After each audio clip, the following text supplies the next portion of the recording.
So if you haven't seen what's going on in China, big things are going down. All right, I made a video probably about a month ago now about how there were bank runs in China. So people are going to the bank and trying to get their money out, and they can't get it out. And they literally called out the military and tanks to deal with these people because it was getting so massive, the protests, for people to get their money out. Billions of dollars just gone, evaporated. All right, and that was last month. Right, things have gotten even worse in China. The collapse is accelerating because this is a systematic problem in China. China's economy is built on unsustainable debt and unsustainable debt funding and real estate building. All right, that's the basis of China's economy. It's around 30% of China's economy is tied up in property and real estate, and they use a lot of their debt to fund building of real estate, building of skyscrapers, building of neighborhoods, building of all these different things to keep the ball rolling, keep the GDP going, because it's such a massive percentage of their economy. All right, but there's something going on. There's a huge kink in the chain for this scheme they have going. There's a huge scheme, or there's a huge kink in the chain. All right, and the problem is that China's lockdowns are causing such massive supply chain issues, even in China itself, that builders are not able to complete the projects, and builders all across China are now defaulting, all right, and filing for bankruptcy. Builders all over China. So people have given these builders millions of dollars to build complexes, to build homes, to build private properties, to build apartments, to build office buildings, to build skyscrapers all over China. And massive amounts of Chinese builders are going under and are not able to complete the project and are having to file bankruptcy because of all these supply chain issues within China itself as well. Data shows that China is likely in a recession, as well as their GDP has shrunk in the second quarter, and their property sector has shrunk by 7% in the second quarter. And I told you that the property sector is about 30% of their total economy. So having a 7% shrink in that is huge, and is going to bring their GDP down even more. All right, so China's having massive issues, and this is why we're seeing them lash out. This is why we're seeing China commit these threats for Taiwan and against our officials, our U.S. officials. This is why we're seeing them be so destructive, because China knows that things are slowing down.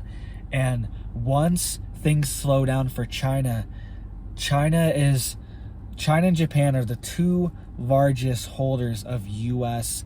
national foreign debt. Besides the U.S. government, they're the two largest holders of the United States national debt. They buy our bonds, and China, their U.S. debt bond levels have been at the lowest level in 12 years. 12 years, the lowest level in 12 years. They are holding under $1 trillion in U.S. debt bonds now, because China sees the writing on the wall, and they see their economy shrinking, and they see the geopolitical things going on, and this is their move. They are working on a world reserve currency with Brazil, Russia, and India. All right, massive economies, all top 10 economies. They're working on a world reserve currency with them.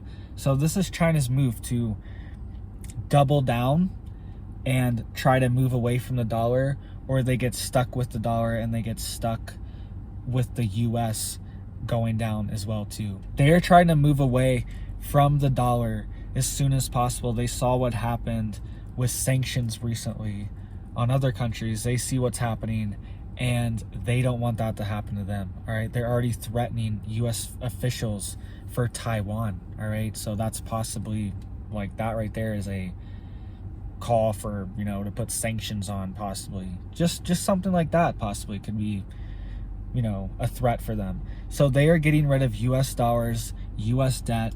And what does this mean for the United States dollar and for our debt funding for our country? All right. Our national debt is now over $30 trillion, 30 trillion. And our GDP is only 23 trillion. So the debt ratio now is like around 130%. It's the highest it's ever been. It's never been at this rate. It's normally either lower, much lower, or around even. We try to keep it at least around level, but this is going way over. All right. And they just signed this new package, this new Inflation Reduction Act. All right. And that's another 700 billion right onto the debt. And the liabilities for this country, they go into the hundreds of trillions. All right. Because the biggest funder of the US national debt is the Social Security Administration. Isn't that crazy? So the government borrows money from the Social Security fund all the time to fund stuff. So you're paying your Social Security taxes into this, and the government's borrowing money out of it, and they have hundreds of trillions of dollars borrowed out of this. So our debt's actually hundreds of trillions of dollars. It's not 30 trillion. And then your Social Security, you're supposed to get that. But the government's just robbing the bank because they know you're not supposed to get it for another, whatever, 30 years or however. Depends how old you are, you know. You're not going to get it for a while. So they know. And if China does dump our U.S.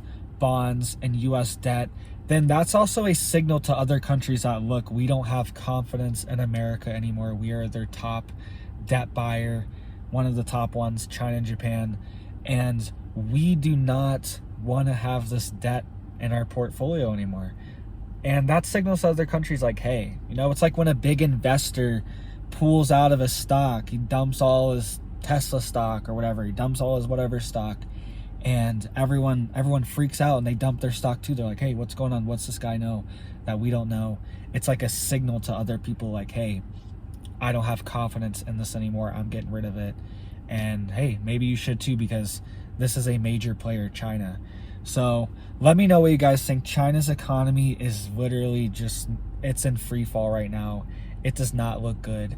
And they are just doing more lockdowns on top of this. And what does this mean for the United States? What does this mean for our supply chain, for our goods, for our GDP? Our economies are so intertwined, the United States and China. So if they have slowdown, it's just like, it's a snowball effect.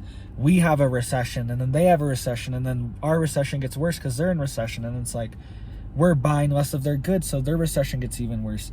And then they're having more lockdowns. It's just all these things keep piling on top of each other, and it's causing massive economic issues. But it seems like China also knows what they're doing. All right. It also seems intentional. It seems like a self-inflicted wound almost to hurt the rest of the world and hurt especially the United States and our supply chain and our economy, and to just like up the ante.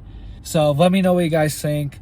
Please hit all that stuff down there. Hit the thumbs up, hit the sub, hit the bell too if you really like this stuff. If you want to get more prepper news daily, I'm going to have more videos. I'm going to have multiple videos coming out. So thank you guys, and you guys have a big old blessed day. Thanks, guys.